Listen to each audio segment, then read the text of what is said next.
So Gordon, welcome to the show.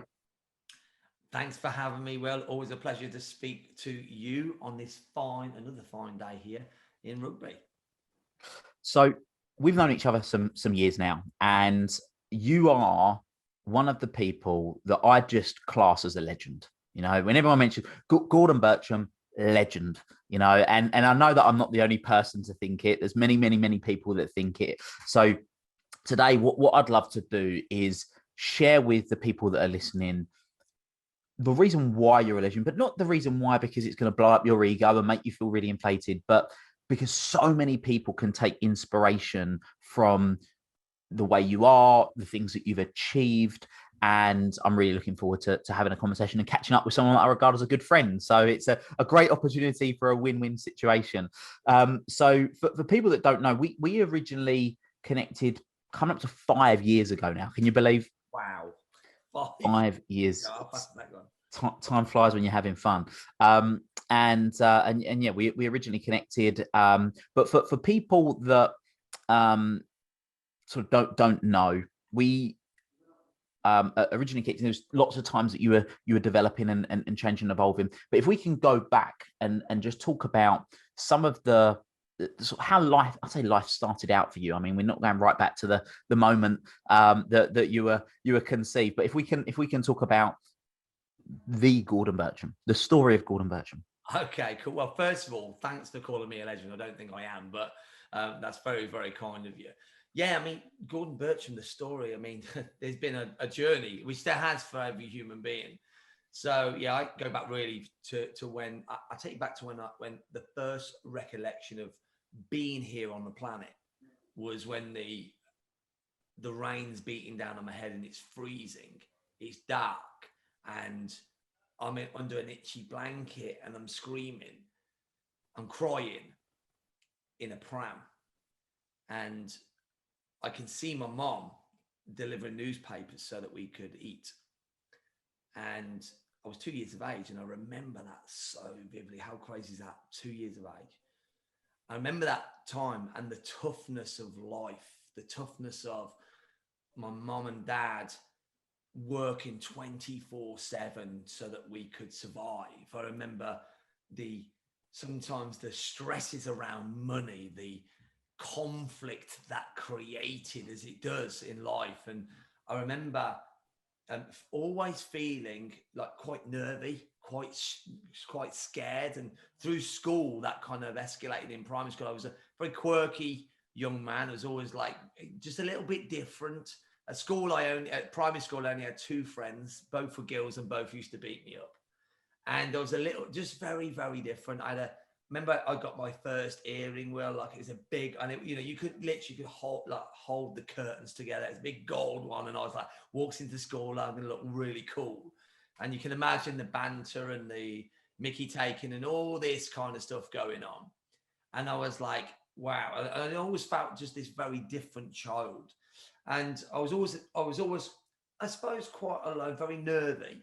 And then it sort of changed when I went to secondary school. And in secondary school, it was a completely different experience again, where again I was trying to fit in. I was this person who wanted lots of love in my soul, but always wanted to fit in. Always felt like around the outside, around the perimeter.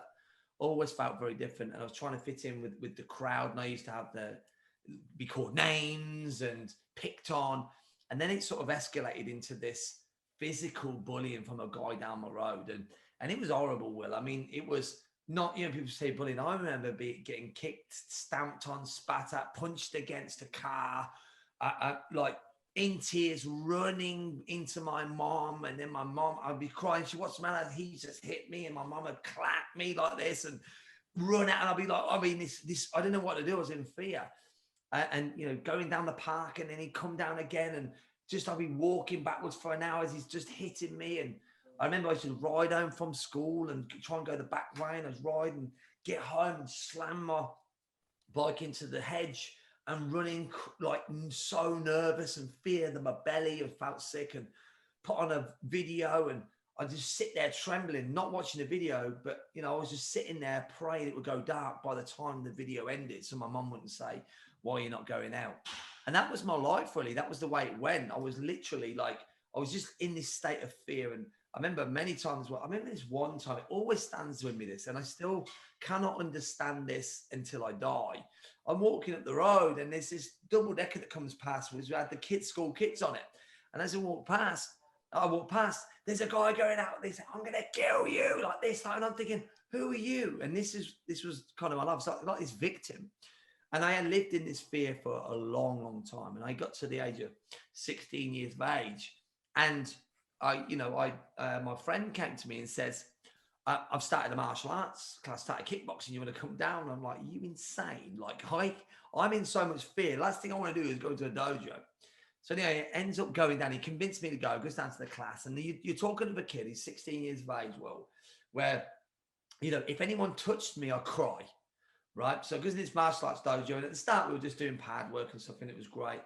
And I sort of passed my test sort of 17, started to do sparring. But I was so scared. I remember driving, it's about 5-minute drive from my house to the martial arts classes. It used to take me 45 minutes because I used to drive and then drive back and drive. So I'd get there, drive back, and I'd have this little dance with myself. Yes, you can. No, you can't. And I'll be thinking, what excuse can I make today? What can I make up, etc. And I'd be in the car. I'd finally get there at some point. I'd be crying and tears down, wipe the tears, walk into this dojo, get battered, and then come back out again. It's just like this cycle. And many people didn't understand. Like, no one knew how I was feeling. I felt so low. I had no love for myself. I didn't like my name. I didn't love who I was. I used to look in the mirror with, I just didn't like who I was. I used to think there's something wrong with me. I wish I didn't feel like that. And many people don't know, but I used to feel I was going to die every day. Every day I used to think I was going to die. And that was how my life was. And I went on this mad journey in martial arts. And, I was kind of in this vortex of martial arts. And here's the thing for the listeners here, which was interesting about mindset.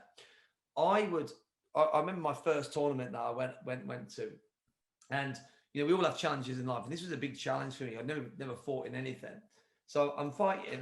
Well, I'm going to this tournament, and I get there, and we're getting prepped up to go on the mat. So like this, I'm getting my stuff on. I stands up, and I swear, right in front of me in this beginner section was Bruce Lee and Jean-Claude Van Damme. Right, this guy was like, he jumped in the air, and he looks levitated when he was doing the spins in the air like that. And I'm standing there going, holy shit, I've got to fight this dude, right? In arms like this.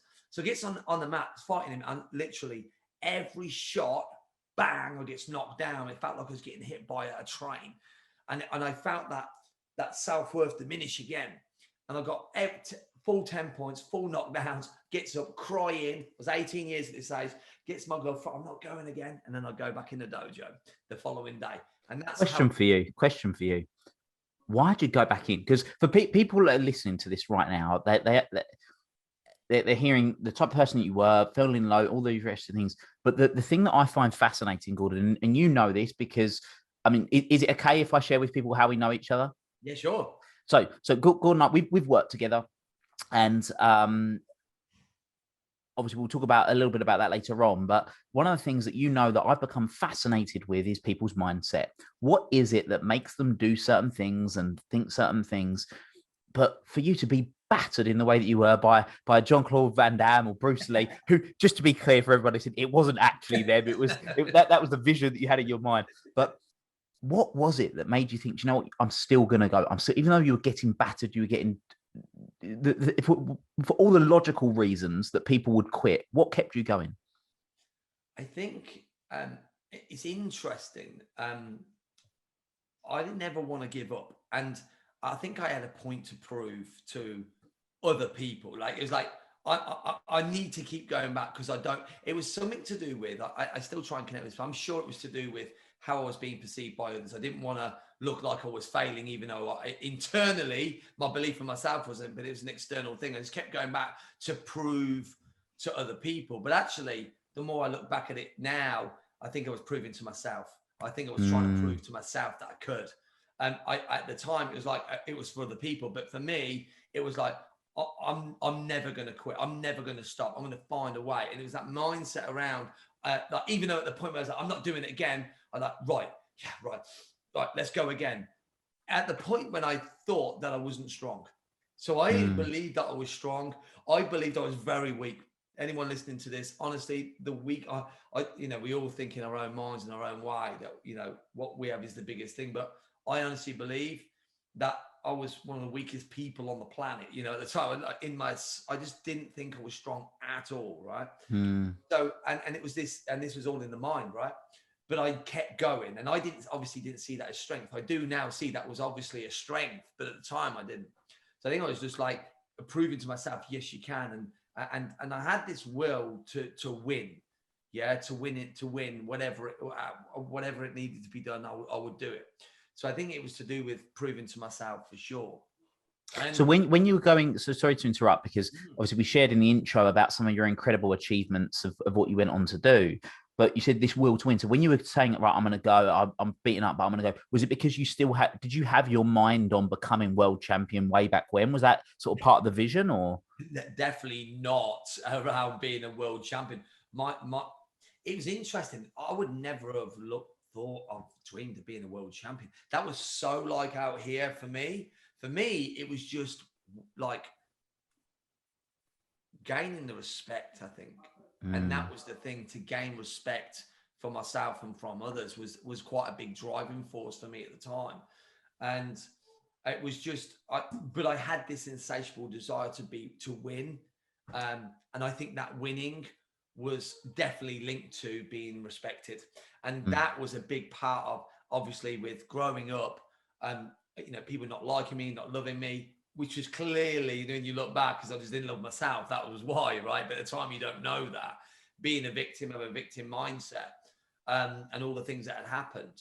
But yeah, I think it was being respected by others and myself, which is a big push for me. And having respect for self, even though it's really weird me saying it, I didn't have respect for myself. So it was like this cycle that I was trying to respect myself, trying to be respected. And it was very much external at times, for sure.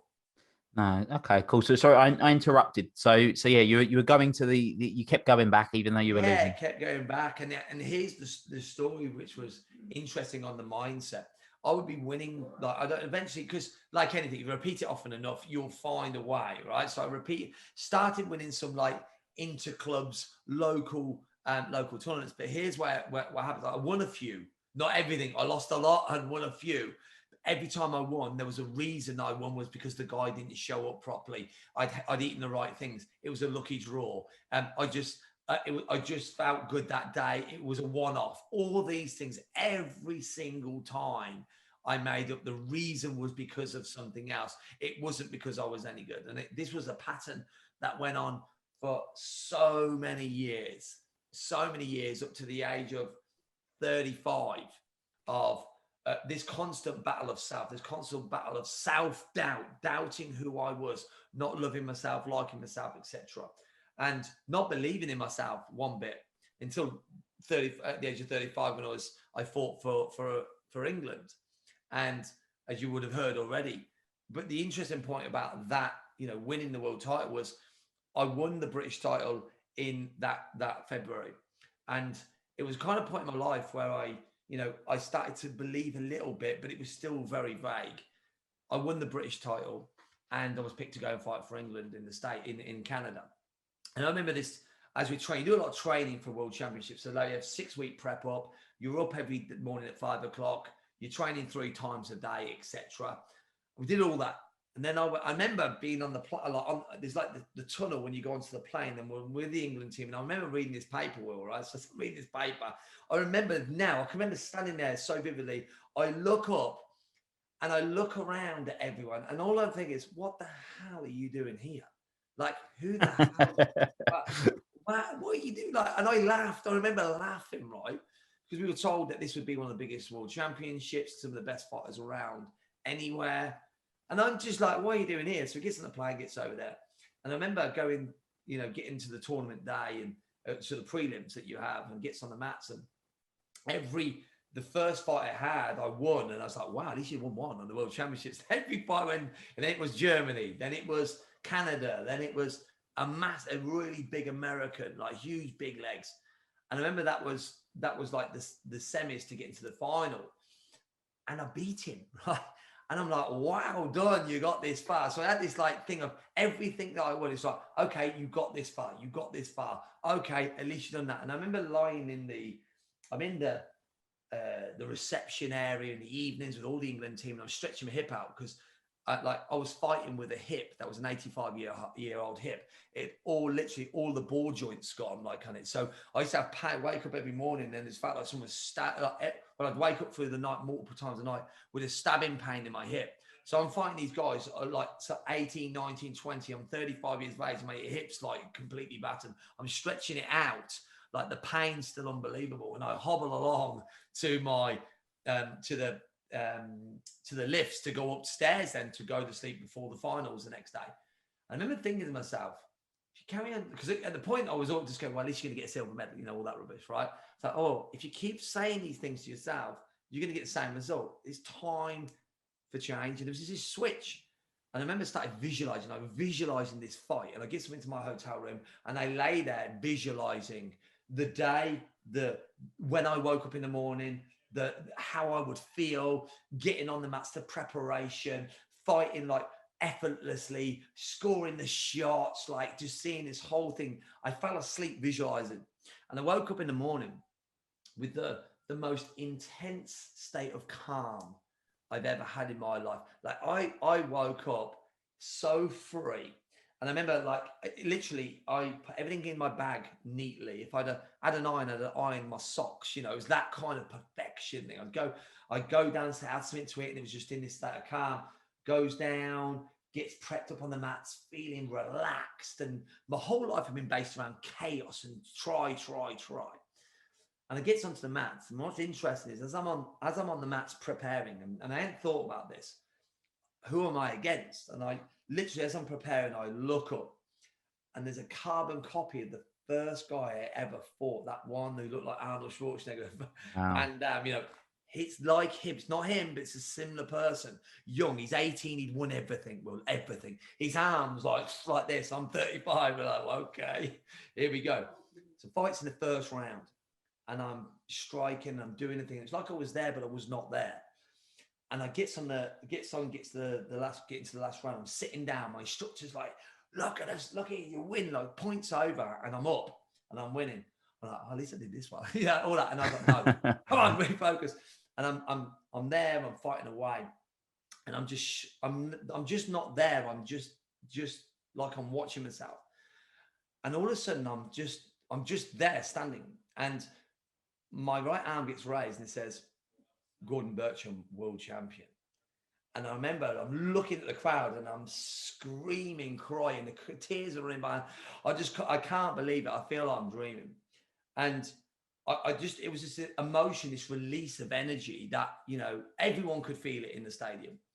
And it was the day that, you know, I was crying, not because I won the medal, not because I was a world champion, but because I'd finally beaten my biggest demon, which was myself, I've been my biggest barrier, my biggest, you know, knockdown for so many. I was my worst enemy for so many years. And it was that day, Will, that Gordon Burcham was born. It was the day I was born on that mats in 2012 in Canada was the day it changed my life around. And I stood on the podium and I've still got the pictures now. And from that day, my whole life transformed.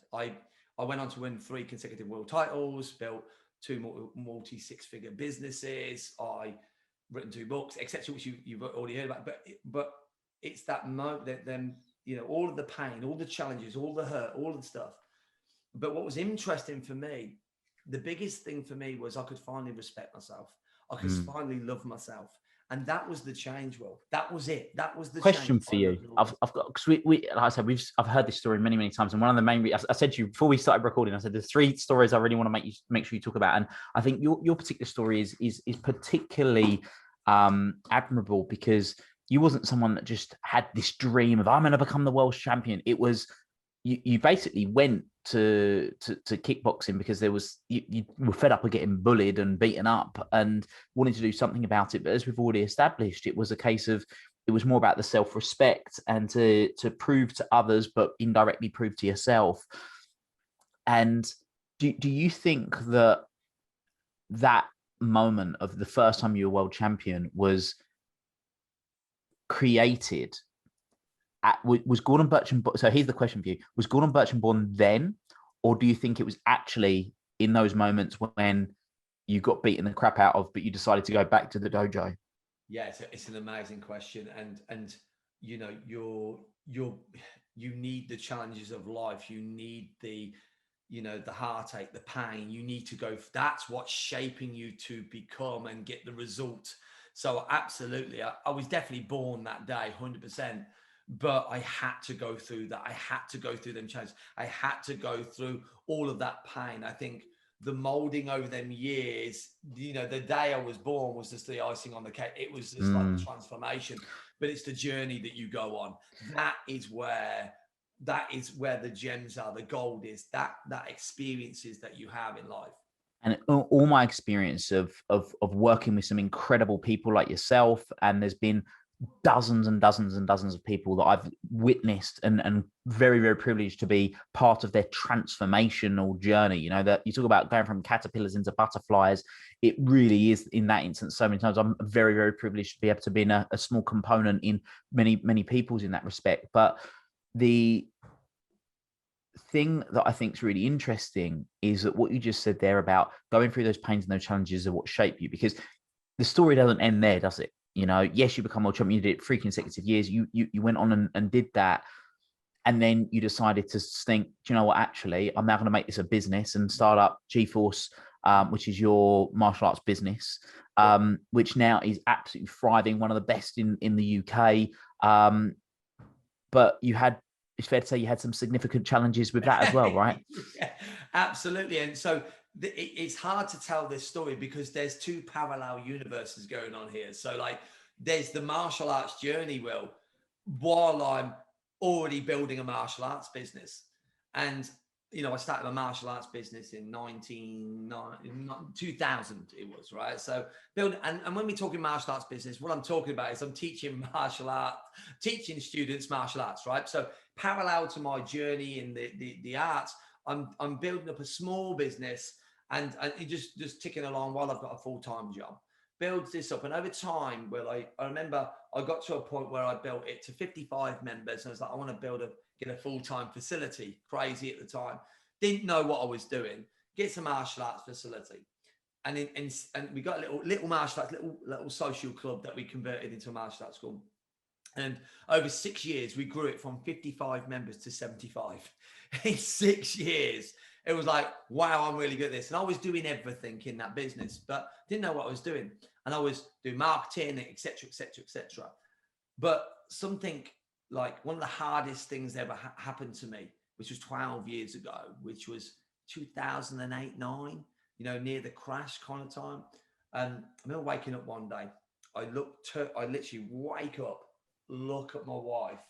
I've got a tear in my eye, and I had to tell her we'd lost the house that we'd built for 10 years.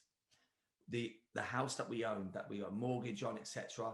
I'd screwed it up. I was in debt up to my eyeballs, and we had to get out of the house very, very quickly with my child. We goes to the bank manager, says to the bank manager, can you give us like £200 on the overdraft? And so it does. So we're okay. So can we add an additional £200? And I remember him sitting there. Well, when he sits there and he looks down in his glasses and he smiles at me, this bank manager, and he went, "We're not lending you anything. You'll be bankrupt in 2 months." And I remember thinking, I just need some help here. You know, it was horrible. I walks out of there and I was like, "You're not beating me, right? You're not having that. No one's telling me what's going to happen." And we had to get out of the house. We had to go in the cheapest 3-bedroom house on the street. I remember going to it. We had to have it. And I didn't like it. It stunk in there as well. And I had to put my family in it. And had to get rid of our car. And I got the oldest Mondeo on the planet. Like, we got it because it was the cheapest Mondeo. Like, it's cheap, old cheap. And I'm in this house, and it sort of nosedives. My self-worth had diminished. And you can see where this mindset thing is, right? So I started drinking heavily. I was doing a few drugs, all that kind of thing. I was in a bit of a mess. I'd lost my way in life, and I had this, like, I was really compounding myself, really beating myself up. And I used to be like every single day with paperwork everywhere. I was I'd literally go to the bank every day with a couple of pound I'd found here and there to put it in so it didn't go over the overdraft. And we had £25 a week on to live on for food for me and my family. And I remember having pasta, tomato sauce, and we'd sprinkle like cheese on top and melt it in the microwave so it tasted nice. We had beans on toast. I actually had hardly anything. I remember like this, I was real close to like just losing my shit. And many times I was like, is it really worth carrying on? Like with everything. I remember that. And I was really heavily into the alcohol and stuff. But something happened at that point, at the lowest point, where as a male, I believe males we're pretty simple creatures. We want two things, and that is to provide for our family and protect them. We're quite simple. And I was doing none of them. I didn't believe I was doing any of them. And I remember we had a lifeline. Someone emailed out. We had an email come through about helping you in martial arts school, coaching. I was like, okay. So I get on the phone. I says, yeah, I had a conversation. Sounded brilliant. I said, yes. Okay, I'm in. He goes, amazing. He goes, it's £3,000 for 3 months. I'm like, I've just told you I'm on £25 a week for food. I've got nothing, and you want he goes, well, it's £3,000, but you have to pay up front as well. I said, I can't do it. Put the phone down. And then I had this thought process. Carry on doing the same thing, you get the same result. Come on, what can you do here? What do you need to do here? So right, I'm going to lose my martial arts business as well. Literally, we had nothing. We were turning over £2,800 a month, and it didn't even cover the rent and rates on the building and everything else. Like it was, and that's all we had coming in. So we had nothing. We were literally just getting deeper and deeper into debt. So it's like, okay, what can I do? Right, I think this person can help me. So I literally, remember, we sold stuff on, I think it was eBay at the time, selling stuff, right, getting rid of stuff in the house. And then we I think we borrowed a little bit of money. Yeah, we did off my in-laws, and we paid this £3,000. And we started this coaching program. And he says to me, what do you want to do? I said, well, I want to earn £10,000 a month. I said, we can turn over £10,000, that'd be amazing. He goes, right, in 18 months, we can do this. If you just like change your business around, etc., we're working. I said, great, let's go. And here was my psychology. So you're talking 2008, before the world title and all that kind of. Here was my psychology. Right, I'm going to do everything he says I need to do. So I'm going to show him it don't work. That was my thought process. I'm going to prove him wrong. I'm going to prove this guy wrong. I'm going to prove him wrong. This shit doesn't work, right? So I'm like, okay. So we started it and did everything that he said. I mean, I remember for 16 hours a day, me and my wife were working. We changed our business model. We started working on target marketing strategies, which I'd never heard of. We started putting in income generation stuff, and we would go around with a buggy. I remember walking around with a buggy, putting in leaflets through people's doors for martial arts classes and all this kind of stuff, right? And we worked really hard. And we turned that business in 2.5 months from a £2,800 a month business to over £10,000 a month in 2.5 months. In 2.5 months. So originally he was saying 18 months, 2.5 months later. Yeah, 2.5 months. And what was unbelievable at that time, it blew my mind. Well, it blew my mind. But there's a lesson for everybody here. Is that I was saying I can't do it. I was a martial artist, trying to run a business. I had no idea about marketing, accounts, staffing, strategy, like none of that. I was just winging it, right? And that's why I lost my house. When I used to say, I can't do this. I'm old school, all that kind of stuff. What I realized was on that, of that £3,000 investment that I didn't have, what I realized was at that point, it isn't that I can't, it's that I hadn't learned it yet. Mm. And that was massive for me. It was like, I haven't learned it yet. Wow. Now all I've got to do is learn how. Who can I find? And I just been on this mission ever since, Will. I went and literally sought out some of the best out there. Even sought you out as well. I've been coached by Will. I've been coached, trained, mentored by so many people. I've spent at least £350,000 on coaching, mentors, mastermind programs, events that I've gone to, and just immerse myself, because here's my psychology. No one is better than me. I've just got to learn how to. I had a life coach for 5 years as part of that journey that took me up, helped me deeply with some ingrained, deep-rooted beliefs that I learned when I was growing up about myself, which is all part of this journey that unfolded in 2012 and beyond to today.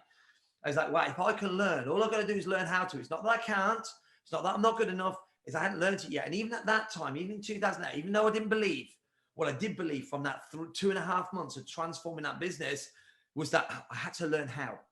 Who do I need to learn from?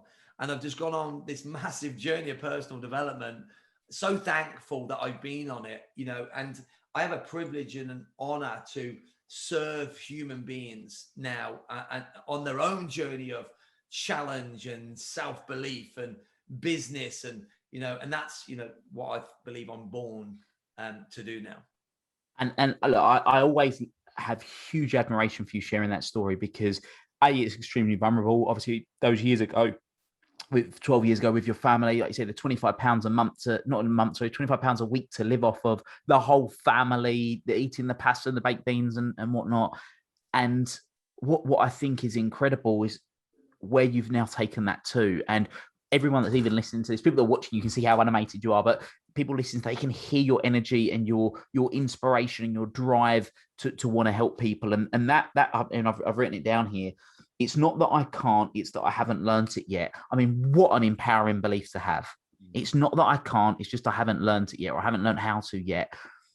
And you are obviously a product of that. And so we've gone from obviously Gordon, the youngster, to Gordon starting to get some traction in business, to then, so let's let people know again. I know we touched on it right at the beginning of the introduction, but for what you're doing now, because it is phenomenal. I mean, I'm saying it now officially on the record. I've said this to you personally as well. I don't think we're a million miles away from hearing Gordon Burcham MBE. I think it's coming, because the work that you've done, and anyone that's listened to this that is in martial arts in the UK, or even anywhere in the world that you listen to this, if you're in martial arts and you're not in Gordon's, even his free group, you're missing out. For people that what was the group, the free group, Gordon? Yeah, Martial Arts Business Mastery Community. So that community alone on Facebook is worth its weight in gold. I've been in it for many years. I haven't even got a martial arts business owner, but I had the privilege of speaking at your events a few times, and the value that you offer to people is just incredible. Why? Why? Because again, I find it fascinating, and obviously you had that coach experience 12 years ago, but the work you're doing for the martial arts community, not just in the UK, but globally now, is phenomenal. Where's that drive come from?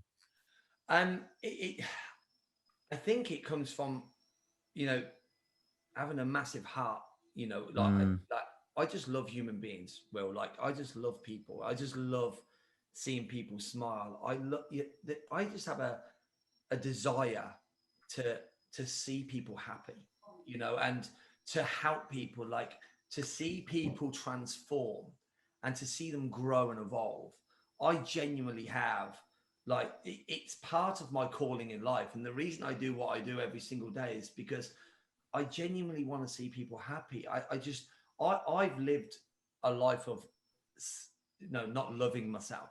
I've lived a life of, for many years of not believing in myself, and I can't do this, thinking I was different, and, et cetera, and believing that was a problem, because we're all different and it's a good thing, right? Our uniqueness is our gift. But for me, it's the reason I get up every single day is because I want to help and serve humanity. I want to help people become the person they were born to be. And the reason for that is because, I believe everyone's uniqueness is a gift to the world. And if we can, instead of, if people can learn to love who they are, if they can really tap into their true potential of life, if they can really get over the barriers of the mind and all the crap that they learn along the way and all the hidden beliefs, and they can become truly who they were, this world will be a much bigger, better place. That's what I truly believe. And for me, the ripple effect, the ripple effect that I hopefully I can have on people, where I'm helping them become a stronger, better, more rounded version of who they really are. If that can transpire onto the martial arts, if that can transform onto business owners that can go and make an impact, I believe that there's a purpose in my life, and there's a purpose of giving and serving. And you've literally written the book on it. So you've got two books. The first book is aimed very much at martial arts business owners, and it is basically the system to use to enable themselves to get a thriving business. I mean, you've got literally thousands of business owners, martial arts business owners around. And it's not just martial arts as well. I mean, a good client and friend of mine, Billy Long, he owns a boxing gym. He's come to your events and benefited from you greatly and has huge admiration from you. So it's basically any form, any club really it's applicable to. But obviously in your instance, it's martial arts that's really helped. But you've written this book, Live Life Happy. And you've said there that you want to help people identify who they really are. So if people are listening to this right now and they've experienced some of the things you've experienced, whether it's low self-esteem, whether it's feeling that they need to prove themselves, whether it's sort of feelings of anxiety and not feeling great in themselves for whatever reason, even if they're not business owners right now. So we have a lot of people listening to this that are ambitious professionals, but they want to get to that next level. What's your advice for them? Like, what's some practical things that they can start doing that are going to help them to really sort of live being truly 100% unapologetically themselves? Absolutely. Yeah. Thanks, Will. And I think, I'll cover that now because I think it'd be really cool. And I think firstly, I'm going to just talk to the business owners out there very, very quickly. I don't care if you're a martial arts business owner or you own a personal development company or you own a coffee shop or whatever that is. One of the things I've learned along the journey of being the coach, mentor, and mastermind programs, etc., get a chance to speak to a lot of people just like yourself, Will, do. And you get to start to understand human behavior, and you realize that actually, really, we all know what we need to do. We're just not doing it. There's lots of limiting beliefs that we have, and ultimately, lots of it is just mindset. Like, it's just how you think, it's how you feel. And so a lot of the coaching and stuff that I do, the trainings and stuff, it's not hard to market your business. It's not hard to do all them things. It's your mindset around that. I teach people how to run Facebook ads, but the biggest problem is the mindset, not the strategy. See, you can learn the step-by-step process, but it's the mindset and the energy around that and the belief. Massively important. I can give someone, I just want to share this. I can give someone the same analogy on and teach them how to use Facebook. Exactly the same thing. Give them the same copy and the same ad, everything the same area. One will believe it, one won't. The person who believes it absolutely kills it. The one who doesn't, it doesn't work because it's around mindset. It's the energy they bring to it. So that's why you hear me talking so passionately about the mindset and the belief in yourself and your soul. But here's the thing, like, absolutely, I wrote the book called Live. Am I okay to share why I wrote the book? Oh, please do. Yeah, absolutely. So 2 years in August, I get a phone call from, I'm in Devon, gets a phone call from my mom, and I didn't take in the morning because I didn't see it. Phoned up in the morning, I phoned up. My mom says, my mom's shaking and screaming. She said, your dad's in hospital. He's broken his neck. It's like, oh my! I had to drive back. Now, bear in mind, my dad's had myotonic dystrophy, which means he has a muscle wasting disease. And I watched my dad waste away over the years, and he had a peg in his belly, which means that he stopped eating and drinking. He was just fed through this peg. My dad's the most coolest, like, lovable human being. There's no one who didn't like my dad. Not one person. It's impossible not to like him. And I remember getting to the hospital, going back, and just like you can imagine, from Devon to Rugby, it's 3.5 hours. I get back there, sees my dad. And he'd had a pneumonia and a few other things like that, and he hadn't been too great. But he fell down the stairs and broke his neck. So I get there, and uncle goes in and sees my pop's there, and he's lying. And as I see him, I'm like, how you doing? He looks at me and he has a look, and I know, and there's 3 of us kids. I'm the eldest, and he looks at me, and I know he didn't want me to see him like that, 100%. So I give him a kiss, and we're just talking to him, and I was having a bit of a banter with him, speaking to the doctors. They're like, he's going to be fine. We might even allow him out tomorrow or the next day because we're going to put something on him there, blah, blah, blah. Right. Looking at his stats up and down, but they said, all right. So I said, right, Dad, I'm going to leave you. Okay, so I'll see you in the morning. So there for a few hours. My mom says, yeah, I'm going to go and watch the football and then come back. And we left there about 6 o'clock, and I get a call at 8 o'clock, and my mom tells me my dad died. And I goes over and sees I was just in bits. And I goes over to my crying, you can imagine, as I go into all the way over there, goes in, and I just sees my dad lying there. But obviously, he's gone. And I remember thinking, geez, this is so overwhelming. But I remember looking at my dad, and something triggered in my head, Will, all I thought was regret. And I was thinking about the regrets that my dad had. I could feel it. It was like he was feeding me the regret. was like, there, and I remember going from there, and I was extremely, distraught. You know, it was my hero, and I get Simon. It was a horrible few days. Decided to fly to France to get away because his funeral wasn't going to be for sort of 3 or 4 weeks. My mum said, "Look, go. I know you just get out, just go because you're going to need this. Leave me." I was like, "Mum, you're going to come with me?" No. She was, "I've got this." But she was like, she really wanted me to go because she just knew it was important. So I flew to France and I wrote my book called Live Life Happy. And it was in honor of my dad. My dad has the same name as me. So my aim was to set my dad's name in lights and to learn from the experience and write a book in his name, which was what I learned from him was, he always made people smile. Everyone loved who he was. But also I know that there was many things that my dad would have liked to have done that he regretted not doing. So it's like, hey, how can we live life to the fullest every day with the gift that it truly is? And I wrote the book called Live Life Happy in that sort of few weeks. It was part of my healing process. I talk about it in the book.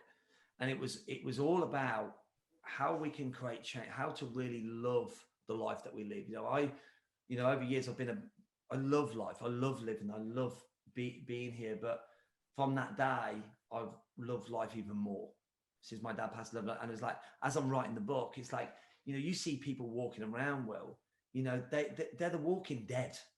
Life has gone out of their soul. Many people will know, you walk up the street and they just look sad. They look white. They just look like they're dying. They look like zombies. It's like, why does this happen? It's because, it's food, some of the habits that they create, So in the book, I teach a whole load of stuff around the mindset around how to create changes. And there's part of that which I created changes. I created something called changes, and they're around 7 different things. The C is for choice. It's to get up every single day and realize you have the choice. Our power of life is choice. We have the ability to choose every single day. We have the ability to choose to be happy. We have the ability to choose a new direction. We have the ability to choose to dance. We have the ability to choose to smile.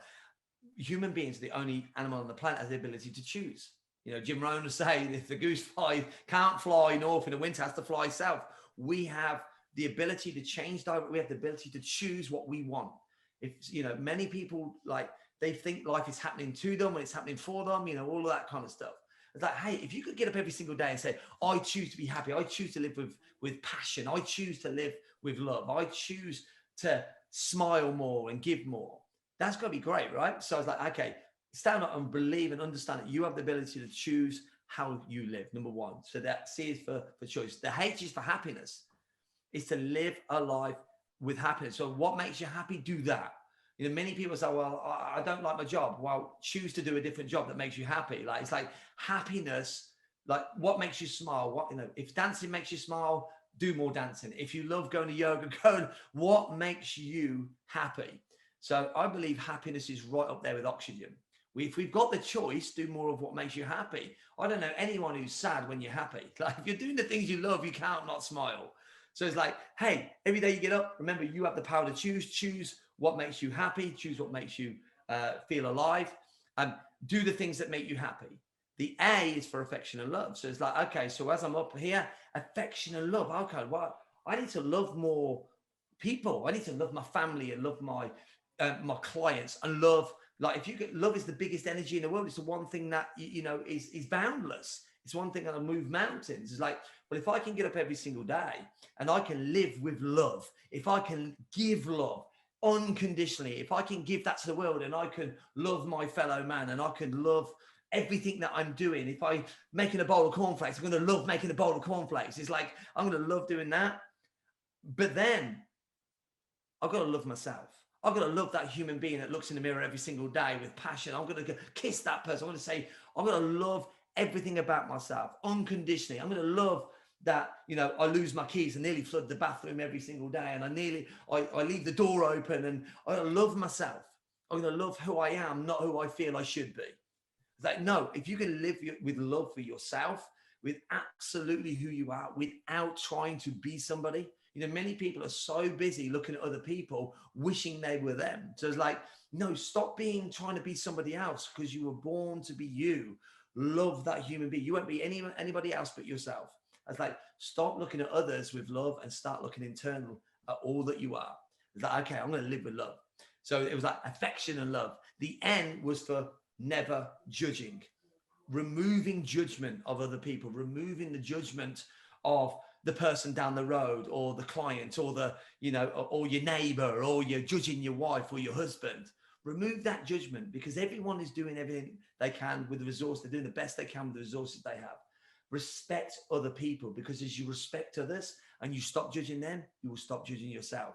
Stop judging yourself for what you're doing. I always say there's so many world champions out there at beating themselves up. They are so good at it, Will. They are so good at judging themselves. They are amazing. They've conditioned themselves to judge themselves for everything that they do. Remove that judgment. Remember, step and look at yourself with love. Don't look at yourself with anything but love. And so stop judging yourself. So remove that judgment. So that's the M. The G is for gratitude. So the G was like, okay, I'm going to wake up every single day being grateful for being here right now, removing like the drama of life and stuff, and going, I'm just so grateful that I'm breathing today. I'm so grateful I woke up. I'm so grateful for that sunshine. I'm so grateful for the carpet and the trees. And I'm so grateful to be I'm grateful for my family. So really having that, like every single morning, wake up with that air of this gratitude for another day. I believe, what's really important for us all is the greatest gift we can have in life ever receive is to live another day, is to be here again, to breathe one more breath. My dad would have wanted to breathe one more breath. Is what he taught me. Like I know he would have wanted one more breath. He loved life. It's like, be grateful what you have while in pursuit of what you want. Many people are so busy saying like, oh, I want, they live in the Western society. I believe there's so many people that are so materialistic. They live like kings and queens and still want more and still not grateful for what they have. It's like, if you're not happy now, you'll never be happy. Happiness is created in the present through the gratitude of where we are right now. Many people are so busy focused on, when I get to there, I'll be happy. When I get the new car, I'll be happy. When I get the next husband, I'll be happy. When the next partner, whatever that is. But here's the thing, when you get to the future and you attain that thing, it now becomes the present, and you'll always want the next thing. So unless you're happy right now, you'll never be happy. So be happy in the present of life right now. That's a true gift. So it's like, okay, we got to make sure that we have gratitude for life itself. So it's like, get up and just be grateful for everything. The E is for energy. So as part of the changes, the E is for energy. The energy in your soul, like you can get up and shake down. It's a Tony Robbins thing. You can get up and move your body, jump around, go for a run. That energy that we have, the endorphins, is the greatest drug of all. Many people, it makes me smile. Like they go, yeah, I go to the gym twice a week. Why not twice, 2-3 times a day? Why not run? Why not move your body 3 or 4 times a day? Why not get your endorphins going? It makes you feel amazing. Energy in your soul, you can get it. It's on tap 24/7, and it doesn't cost you a penny. And if you're feeling low, guys, if you're feeling bad, go for a run. Get some music on, dance around, whatever it is. That'll create them endorphins, the feel-good factor. You won't need a drink or drugs ever again. I haven't drank now for 12 years now. Well, I don't need to, because I'm just create the energy in my soul. So grateful for living. So the energy. And finally, as part of the changes model, and self-development, never-ending self-improvement, getting up, making sure that you're reading and you're absorbing and you're working on your body and you're working on your mind. And if you keep doing them things and keep empowering your brain, putting the good stuff in, putting the good stuff in your body and exercising your energy all the time in your body and your vitality, you're going to grow through the choices that you make, through the happiness you create, through the affection and love that you give and receive, for the removal of the judgment, never judging, for the gratitude that you give and receive every single day, for the energy that you create, and for the self and never-ending improvement of self. And that was part of the model. There's lots in the book, but that's how we create, guys. Remember one thing, guys, and I've been coaching a few people today. I said, remember, you are the creator. You are the creator, and you create the good and the bad. The great thing, and many people, when you can really own you and own everything in your life and take full responsibility, that's where your true power lies. When you can say, I am the creator. Because if you can own all the good and the bad things in your life and go, great, okay, I choose today to create the life I want. And look, your message, Gordon, is so powerful, and your energy is so powerful, and obviously knowing what that's been born from your own stories, and then obviously the situation with your dad, because you're still going through challenges, aren't you? I mean, we were talking just before this. You've built, bearing in mind, 12 years ago, you basically had to leave home, the home that you'd spent 10 years building, sort of the home that your family lived in, to then 12 years later, you've just literally built your dream home, this mansion of a place that's just absolutely incredible. And I know how much that means to you because you've been involved with every part of the process. But even we were saying before this, like jokingly, you were saying, I'm gonna have to do a talk on how not to create a house because you're still learning. You know, I would have to create a training program of how not to do it because you still got so much stuff wrong. And obviously you're constantly learning and developing and growing, and you get yourself around some great coaches. You mentioned you invested a considerable sum into various different personal and professional development to enable you to grow and develop, and you're constantly on that process. You know, I'm going to talk about what's next for you in a moment. I'm curious in terms of the book. Obviously, like you say, it's an accumulation of sort of your father coming through you, if you like, and your own experiences and putting that mark on. Mindset plays a huge role in the work that you do, and now your training business is fully, like, you are the business owner of it. You're not involved at all, and we'll talk about what you're going to be doing in the future in just a moment. You've got obviously your training business, your sort of business owner, martial arts business owner training business that is phenomenal, and you've got a phenomenal space training center there in Rugby. If I may, because we originally started working together, like I say, about 5 years ago, as mad as it sounds, and we worked together for just shy of 2 years. For people that are listening, because they're listening to go, wow, this guy's gone through so much. But the reason I really wanted to get you on the show and to share your enthusiasm is, A, you're very open about everything, but people can see that whole transformation in you, and no doubt people are going to start connecting on social media and seeing everything you're doing. In the work that we did together, can you remember some standout moments or lessons that you gained that then opened up that next possibility for you as an example to other people of what's possible when you're on that growth journey still? Yeah, sure. I think what was brilliant, you know, and what's important about a really good coach, and Will's definitely a really, really good coach. For me, and everyone's different, so you all need something different on this. And for me, it was someone who can truly listen and help. And you were brilliant at that, Will. And you would say the right thing at the right time that would get me to think about, okay, right, I can do this.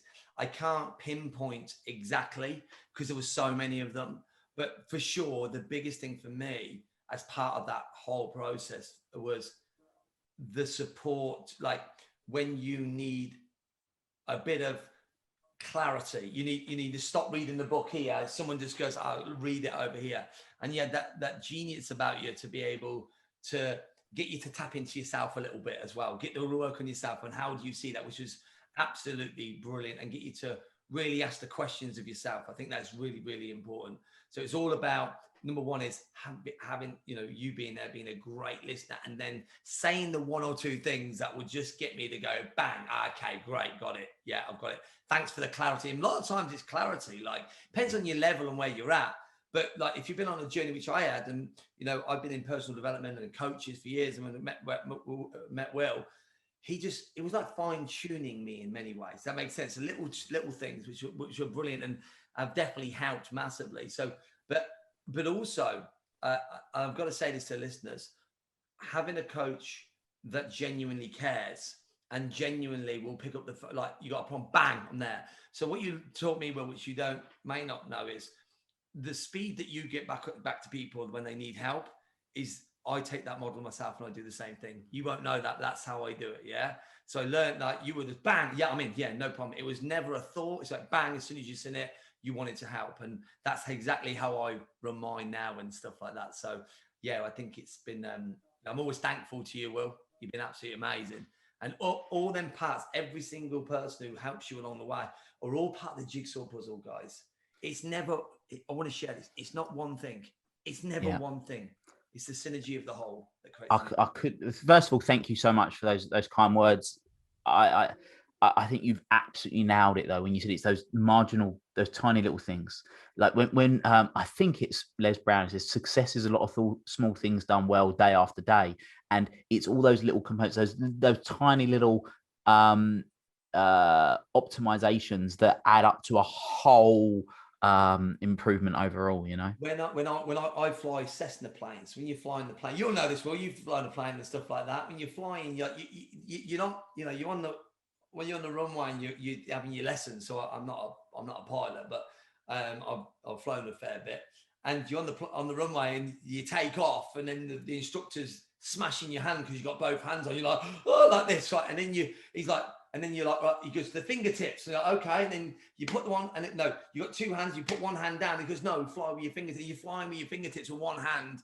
And you're like, oh, and it's basically so that you can, as you're flying, you're making slight adjustments as you're moving along the way. And that is what the journey of life is. You know, the biggest challenge, most people, like if you do a big movement, the plane's going to go all over the place, right? So that's the same in life. And here's the thing I want to challenge people on. Most people see other people's successes. They see the success and they're looking for the one thing that made them successful. You look on social media, like it's a wash of people saying, what's the one thing? What's the one ad? What's the one tip you could give me? They're looking for the one thing.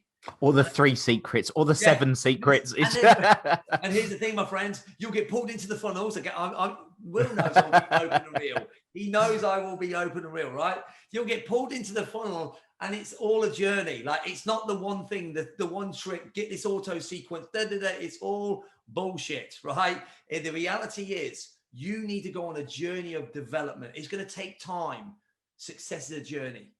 Development is a journey. It's not a quick fix. It's a thing you want to become. Like, and I teach my martial artists this. Like in martial arts, in the kids, all kids want a black belt, right? Right. Well, if I ever teach, I teach with my white belt on. I'm actually having, I don't teach at all. I don't need to because my business is fully managed. However, I'm having so you may have seen the black belts here, Will. They have the black belts, they have them embroidered with their names. I'm having my white belt embroidered. Wow, I love that. And the reason I'm doing that is because I'm like, and I'll say to the kids, hey, I've got my white belt on, and they go, oh, they look at you like, well, I say, am I still a black belt? They're like this. It confuses them, right? I say, hey, it's not what you get that makes you successful. It's what you become. It's what you become, my friends. It's not what you get. And when you are always, till you die, if you choose, learning, growing, evolving as a human being. So every day we're going to be thought with the next challenge. The illusion is, it's not, you're always going to be challenged. I always say, embrace the challenges. They're your allies for success. The challenges, the pains, everything that we go through. Get excited because there's complete balance in life. For every dark, there is sunshine. For every rain, there is heat. For every love, there is hate. For every good, there's evil. There's balance. But here's the great news. If you're willing to go through them challenges, you're willing to navigate through the storms, you'll be able to dance on the beach again. Like, that's going to happen. You will get equal upside all the time. And that's part of the journey. That's part of the dance. As we're going through life, we need coaches, mentors. We need people to keep firing, helping us, moving us in different directions, tweaking us, helping us learn to go on our own journey of self-discovery, to become the person that we are right now, but to what we're born to be, because there is no limit except the one you impose on yourself, my friends. Keep growing, learning, and evolving. Love it. Thank you so much, Gordon. Look, I know there'll be so many people that will be inspired, and your energy just infuses through their ears or their eyes, wherever they're watching, listening to this right now. So quickly before we identify where people can find you, what's next for Gordon Burcham? One of the things we've not spoke about really. So again, I just want to highlight this because this is a big deal actually. So met you 5 years ago. You were running your facility, still doing lots of classes, doing lots of things, and through a multitude of different mentors and coaches, you're now in a position where you're now is completely autonomous. You do not need to be involved whatsoever. It's not that you don't want to, it's just you don't need to, which is a great position to be in. You've got Martial Arts Business Academy, which is thriving, and is the go-to martial arts business academy for business owners, martial arts business owners in the UK, if not Europe, and one of the best in the world without doubt. And I'm sure all of your members will agree with me in that respect. What's next for Gordon Burcham? That's a great question. Well, I had a conversation afterwards here, Will, before, should I say. We're talking about my martial arts business. So my martial arts called G-Force Martial Arts, it is. And, you know, I've come to a point where my business is literally fully managed, fully run, literally will grow. I can go away for a couple of years and it'll just keep growing, right? It's just, it blows my mind, by the way, Will, that, you know, I've had to let go of a lot of things. By the way, I have to put that one in it. You got to let go to grow. You have to let go to grow. It's so important. Like, and there's many things I had to do along my journey, from ego, from control, you know, from belief, and all these things that you have to really, you know, let go and let other people and help grow them, etc. So I'm really proud of that. I'm really proud that the business is just flourishing and growing and evolving, and is at record numbers. It's growing exponentially. You know, it's unbelievable, and I'm very proud of that. For me, the next step is, you know, I've got, you know, I'm going to be franchising G-Force Martial Arts. I'm going to be franchising G-Force around the UK and then globally, because we want to impact many children. Like, you know, our ethos is developing champions for life. You know, that's massively important for us, where we bring in personal development through the martial arts and help kids to really become the, you know, the next generation of, you know, superheroes in the world. And I think that's really important. But for me, you know, what's next is serving the next person. Like, for me, as long as I am serving humanity, as long as I'm helping human beings, as long as I can run I love running events. I'm going to definitely do a mindset event. I know Will's going to be there because we've already spoke about it. It's been put off, but we are going to be doing it. But for me, it's just about, like, how many people can I help, inspire, motivate, and create? How many people can we help become, like, find the person they truly are, and go and create a ripple effect around the world? So for me, I'm going to be expanding to more martial arts business owners. I'm going to be setting up a mastermind for sort of club owners, as in dance schools and stuff. We're going to be doing that as well. And really just, you know, speaking more on stages, and you know what? Just living life happy. Well, that's my mission in life. That's what I love doing. Love it, love it, love it. Well, look, Gordon, thank you so much for your time today. I know people are going to take a huge amount from this. Where can people find you, get your books, and connect with you? Amazing. Yeah, I mean, you're good. You can connect me on LinkedIn. Main source will be Facebook, just so you know, part of Challenges of Life. Facebook banned me forever for something that was just ridiculous. I don't even know why. However, I do have a Facebook page, so it's not my personal profile. My Facebook business page is up, Gordon Burcham. I'm always on it. I'm active. I reply to people. That's where you see a lot of the inspirational things, if you think it is, and Instagram as well. So all on the social platforms. Reach out, connect, and if you've listened to this podcast and or video and you've connected with it, please reach out. If you know, if you've got any questions, I just love. You will make me happy if you reach out and I can serve you in some way. And two other things. So the group, remind everyone of the group on Facebook for martial arts business owners. If they listen to this, or you know someone that's a martial arts business owner that should be in this group, the group is Martial Arts Business Mastery Community. Fantastic. And the two books that people can find on Amazon? The Business of Martial Arts and Live Life Happy.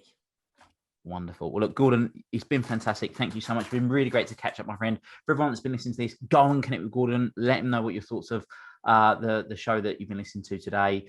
Gordon, I'm sure we'll have you back on at some point in the not too distant future. It's been great to catch up, my friend. And everyone that's been listening to this, thank you. Until next time, make it happen.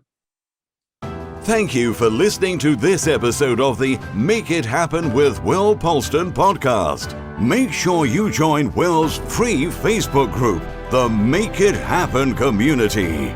Please support the show by subscribing on iTunes, Spotify, Stitcher, SoundCloud or Google Play. Share this episode with at least one friend you think would benefit from it, and give Will a 5-star review wherever you download your podcasts. Until next time, make it happen.